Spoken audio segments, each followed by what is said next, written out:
ਮੈਨੂੰ ਕਹਿਣਾ ਬਿਸਮਿਲ੍ਲਾਹਿਰਰਹਿਮਾਨਿਰਰਹੀਮ। ਸੱਜਣੋ ਤੇ ਮਿੱਤਰੋ ਤੇ ਵੇਲੀਓ, ਅੱਜ ਆਪਾਂ ਡਾਕਟਰ ਸਾਹਿਬ ਦੇ ਕੋਲੋਂ ਕੁਝ ਚੁਟਕਲੇ ਜਾਏ ਤੇ ਕੋਈ ਸ਼ੇਰੋ ਸ਼ਾਇਰੀ ਲੱਗੇ ਸੁਣਨ ਤੇ ਆ ਸੱਜਣ ਮਿੱਤਰ ਵੇਲੀ ਆਏ ਆ ਮੁਸ਼ਾਇਰੇ ਦੇ ਵਿੱਚ। ਜੀ ਡਾਕਟਰ ਸਾਹਿਬ। ਬਿਸਮਿਲ੍ਲਾਹਿਰਰਹਿਮਾਨਿਰਰਹੀਮ। ਜਨਾਬ, ਵਕਤ ਦੀ ਕਿੱਲਤ ਹੋਣ ਦੇ ਨਾਲ ਮੈਂ ਜਿਹੜਾ ਨਾ ਫੌਰੀ ਮੌਜੂ ਦੀ ਤਰਫ ਆ ਰਿਹਾ ਤੇ ਮੇਰਾ ਅੱਜ ਦਾ ਜਿਹੜਾ ਮੌਜੂ ਹੈ ਨਾ ਉਹ ਹੈ ਕੁਆਰਿਆਂ ਦੀ ਫਰਿਆਦ। ਸਰ, ਜਿਹੜੇ ਬੰਦੇ 30 ਤੋਂ ਟੱਪ ਜਾਂਦੇ ਆ ਤੇ ਵਿਆਹ ਫਿਰ ਵੀ ਨਹੀਂ ਹੁੰਦਾ, ਉਹਨਾਂ ਨੂੰ ਸ਼ਾਇਰ ਨੇ ਆਪਣੇ ਲਫ਼ਜ਼ਾਂ 'ਚ ਬਿਆਨ ਕੀਤਾ। ਅਰਜ਼ ਕੀਤਾ, ਮੇਰੇ ਇਸ ਗਮ ਦਾ ਉਪਾਅ ਕਿਉਂ ਨਹੀਂ ਕਰਦੇ, ਮੇਰੇ ਇਸ ਗਮ ਦਾ ਉਪਾਅ ਕਿਉਂ ਨਹੀਂ ਕਰਦੇ, ਮੇਰਾ ਹੁਣ ਛੇਤੀ ਨਾਲ ਵਿਆਹ ਕਿਉਂ ਨਹੀਂ ਕਰਦਾ। ਵਾਹ ਵਾਹ ਵਾਹ ਵਾਹ, ਠੀਕ ਹੋ ਗਿਆ ਜੀ। ਕਦੀ ਉਹ ਪੁਰਾਣੀਆਂ ਗੱਲਾਂ ਕਹਿੰਦਾ, ਕਦੀ ਲੋਕੀ ਮੈਨੂੰ ਕਹਿੰਦੇ ਸਨ ਗੱਭਰੂ ਜਵਾਨ ਆ, ਐਵੇਂ ਹੀ ਆ। ਕਦੀ ਲੋਕੀ ਮੈਨੂੰ ਕਹਿੰਦੇ ਸਨ ਗੱਭਰੂ ਜਵਾਨ ਆ, ਹੁਣ ਤੇ ਖਿਆਲ ਕਰੋ ਮੈਂ ਵੀ ਇਨਸਾਨ ਆ। ਲੰਮੀਆਂ ਕਹਾਣੀਆਂ ਵਿੱਚ ਪੈ ਨਹੀਂ ਸਕਦਾ, ਕੱਲਿਆਂ ਜੇ ਆਖੋ ਹੁਣ ਤੇ ਰਹਿ ਵੀ ਨਹੀਂ ਸਕਦਾ। ਮਾਮੇ ਚਾਚੇ ਫੁੱਫੀਆਂ ਨੇ ਸਭ ਨੂੰ ਵਿਆਹਤਾ, ਮਾਮੇ ਚਾਚੇ ਫੁੱਫੀਆਂ ਨੇ ਸਭ ਨੂੰ ਵਿਆਹਤਾ, ਮੇਰੀ ਵਾਰੀ ਤੁਸੀਂ ਇਸ ਗੱਲ ਨੂੰ ਦਬਾਤਾ। ਮਾਮੇ ਚਾਚੇ ਫੁੱਫੀਆਂ ਨੇ ਸਭ ਨੂੰ ਵਿਆਹਤਾ, ਸਭ ਨੂੰ ਵਿਆਹਤਾ, ਸਾਡੀ ਵਾਰੀ ਮੇਰੀ ਵਾਰੀ ਤੁਸੀਂ ਇਸ ਗੱਲ ਨੂੰ ਦਬਾਤਾ। ਵਾਹ ਜੀ ਵਾਹ, ਠੀਕ ਹੋ ਗਿਆ ਜੀ। ਮੇਰੀ ਗੱਲ ਮੇਰੇ ਦਿਲ ਵਿੱਚ ਰਹਿ ਗਈ ਏ, ਮੇਰੀ ਗੱਲ ਚੋਈ ਸਾਹਿਬ ਜਰਾ, ਮੇਰੀ ਗੱਲ ਮੇਰੇ ਦਿਲ ਵਿੱਚ ਰਹਿ ਗਈ ਏ, ਮੇਰੀ ਵਾਰੀ ਸਾਰਿਆਂ ਨੂੰ ਮੌਤ ਪੈ ਗਈ ਏ। ਮੇਰੀ ਗੱਲ ਮੇਰੇ ਦਿਲ ਵਿੱਚ ਰਹਿ ਗਈ ਏ, ਮੇਰੀ ਵਾਰੀ ਸਾਰਿਆਂ ਨੰਗੀ ਮੂੰਹ 'ਚ ਪਤਾ ਨਹੀਂ ਕੀ ਕਹਿ ਗਈ ਏ।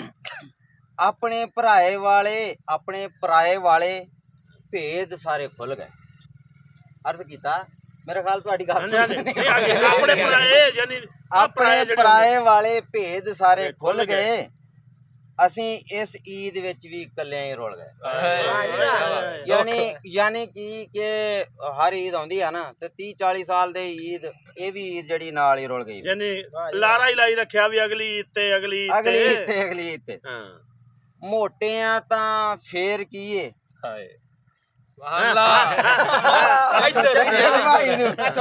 ਮੋਟਿਆਂ ਤਾਂ ਫੇਰ ਕੀ ਏ, ਇਹੋ ਸਮਝਾਨੇ ਆ ਕਿਸੇ ਦੇ ਪਿਓ ਕੋਲੋਂ ਲੈ ਕੇ ਤੇ ਨਹੀਂ ਖਾਣੇ। ਦਾਦ ਦੋ।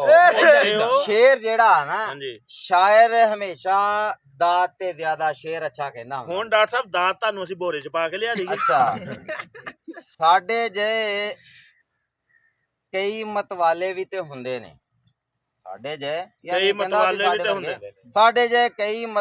ਵੀ ਤੇ ਹੁੰਦੇ ਨੇ, ਕਾਲੇ ਆ ਤਾਂ ਫੇਰ ਕੀ ਏ, ਕਾਲੇ ਵੀ ਤੇ ਹੁੰਦੇ ਨੇ।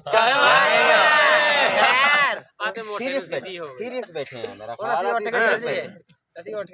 ਅੱਛਾ। ਸੱਚ ਪੁੱਛੋ ਲੋਕਾਂ ਦੀਆਂ ਸੋਚਾਂ ਉੱਤੇ ਜਾਲਾ ਏ, ਸੱਚ ਪੁੱਛੋ ਲੋਕਾਂ ਦੀਆਂ ਸੋਚਾਂ ਉੱਤੇ ਜਾਲਾ ਏ। ਲੈਲਾ ਵੀ ਕਾਲੀ ਸੀ ਤੇ ਓਬਾਮਾ ਵੀ ਕਾਲਾ ਏ। ਇੱਕ ਮਿੰਟ ਡਾਕਟਰ ਸਾਹਿਬ, ਓਬਾਮਾ। ਸੱਚ ਪੁੱਛੋ ਤੇ ਲੋਕਾਂ ਦੀ ਅਕਲ ਉੱਤੇ ਜਾਲਾ ਏ, ਸੱਚ ਪੁੱਛੋ ਤੇ ਲੋਕਾਂ ਦੀ ਅਕਲ ਉੱਤੇ ਜਾਲਾ ਏ।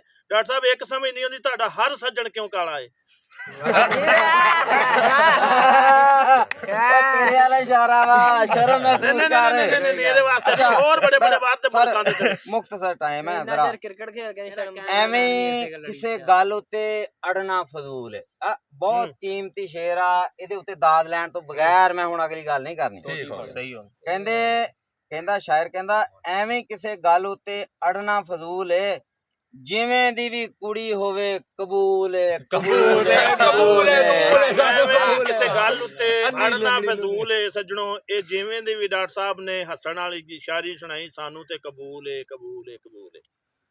ਉਹ ਦੱਸੋ ਕਿਹਨੂੰ ਦਿਲ ਵਾਲੇ ਦੁੱਖੜੇ ਸੁਣਾਵਾਂ, ਮੇਰੇ ਹੱਕ ਮਾਰੇ ਮੇਰੇ ਅੱਬੇ ਦੇ ਭਰਾਵਾਂ। ਅੱਛਾ ਜੀ, ਉਹ ਤੋਂ ਮਗਰੋਂ ਆਖਾਂ ਜੇ ਭਰਾਵਾਂ ਨੂੰ ਭਾਬੀ ਡੈਣ ਬਣ ਜਾਂਦੀ ਏ, ਮੇਰੀ ਵਾਰੀ ਹਰ ਕੁੜੀ ਭੈਣ ਬਣ ਜਾਂਦੀ ਏ। ਜੀ ਵਾਹ ਵਾਹ ਕਹਿੰਦਾ ਆਖਾਂ ਜੇ ਭਰਾਵਾਂ ਨੂੰ ਭਾਬੀ ਡੈਣ ਬਣ ਜਾਂਦੀ ਏ, ਮੇਰੀ ਵਾਰੀ ਹਰ ਕੁੜੀ ਭੈਣ ਬਣ ਜਾਂਦੀ ਏ। ਅੱਬਾ ਕਹਿੰਦਾ ਚੱਲ ਪੁੱਤ ਗੁੱਸਾ ਹੁਣ ਜਾਣ ਦੇ, ਤੇਰੀ ਫੇਰ ਸਹੀ ਪਹਿਲੇ ਨਿੱਕੇ ਦੀ ਕਰਾਣ ਦੇ। ਉਹ ਵਿਚਾਰੇ ਦੇ ਪਹਿਲੇ ਹੀ ਇੰਨੇ ਵਰੇ ਗੁਜ਼ਰ ਗਏ ਤੇ ਫਿਰ ਨਿੱਕਾ ਦੀ ਵਾਰੀ ਅੱਗੇ ਲੰਘ ਗਈ। ਉਹਦੀ ਉਮਰ ਦੇ ਹਿਸਾਬ ਨਾਲ ਡੰਗ ਕੱਢ ਦਿੱਤਾ ਨਾ। ਹਾਂਜੀ ਹਾਂਜੀ, ਵਾਜੇ ਵਾਲਿਆਂ ਨੂੰ ਕਈ ਚਾਂਸ ਦੇਈ ਬੈਠਾ ਵਾਂ। ਅੱਛਾ, ਮੈਂ ਤੇ ਹਾਲ ਦਾ ਵੀ ਐਡਵਾਂਸ ਦੇਈ ਬੈਠਾ ਵਾਂ। ਹਾਲ ਯਾਨੀ ਸ਼ਾਦੀ ਹਾਲ ਦਾ ਵਿਚਾਰੇ ਨੇ ਪਹਿਲੇ ਐਡਵਾਂਸ ਦਿੱਤਾ। ਉਹ ਕਈ ਬੰਦਿਆਂ ਨੇ ਤਾਂ ਮਾਲਾ ਵੀ ਲੈ ਕੇ ਰੱਖੀ ਹੁੰਦੀ ਹੈ, ਭਾਈ ਜੇ ਟਾਈਮ ਲੱਗੇ ਤੇ ਮਿੰਟ ਲਾਵਾਂਗੇ। ਸੁਣ ਫਰਿਆਦ ਮੇਰੀ, ਮੇਰਾ ਰਿਸ਼ਤਾ ਜੇ ਲੱਭਿਆ। ਉਹ ਮਤਲਬ ਬਹੁਤ ਜ਼ਿਆਦਾ ਕਹਿਣ ਘੁਮਾਉਣ ਦੇ ਬਾਅਦ ਵਿੱਚ ਜੇ ਰਿਸ਼ਤਾ ਹੀ ਕੋਈ ਲੱਭਿਆ ਨਾ, ਓਏ ਆਪਣੀ ਕਰਾ ਕੇ ਫਿਰ ਬਹਿ ਗਿਆ ਹੀ ਅੱਬਿਆ। ਓਏ ਅੱਬੇ ਨੇ ਯਾਨੀ ਜੇ ਕਿਰਾਇਆ ਤਾਂ ਅੱਬੇ ਨੇ ਆਪਣਾ ਕਰਾ ਲਿਆ, ਉਹ ਫਿਰ ਵਿਚਾਰਾ ਰਹਿ ਗਿਆ ਪਹਿਲੇ ਨਿੱਕੇ। ਯਾਨੀ ਮੇਰਾ ਕਿਹੋ ਜਿਹਾ ਰਿਸ਼ਤਾ ਕਰਾਇਆ ਏ, ਵੋਟੀ ਨਹੀਂ ਲਿਆਂਦੀ ਨਵੀਂ ਮਾਂ ਲੈ ਆਇਆ।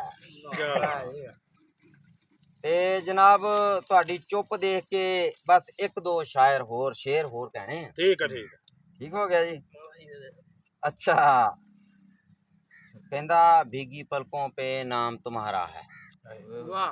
चुप करके बहन दा यही सदा के मैं होर सुनाऊंगा। अरशाद मेरी शायरी सॉरी, भीगी पलकों पे नाम तुम्हारा है, मेरे 200 रुपए गायब हैं, काम तुम्हारा है।